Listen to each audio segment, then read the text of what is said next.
ناظرین، آپ دیکھ رہے ہیں پی سی ورلڈ نیوز۔ فیصل آباد انسداد تجاوزات مہم کے سلسلے میں سوسا روڈ پر 40 کروڑ روپے مالیت کی قیمتی 40 مرلہ سرکاری زمین قبضہ گروپ سے واگزار کرا لی گئی۔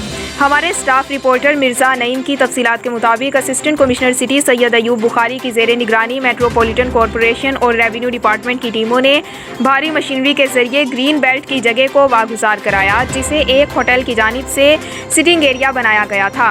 اسسٹنٹ کمشنر سٹی نے متعلقہ جگہ واگزار کرا کر گرین بیلٹ کو بحال کرا دیا، جہاں پلانٹیشن کے لیے پی ایچ اے کی طرف سے ضروری اقدامات کیے جائیں گے۔ علاوہ ازیں اسسٹنٹ کمشنر سٹی کی زیر نگرانی غلام محمد آباد میں قبضہ شدہ اب تک 29 پارکس واگزار کرا لیے گئے ہیں۔ اسسٹنٹ کمشنر نے بتایا کہ سپریم کورٹ آف پاکستان کے احکامات کی روشنی میں بقیہ پارکس کو قابضین سے خالی کرانے کے لیے بھرپور آپریشن تیز رفتاری سے جاری ہے۔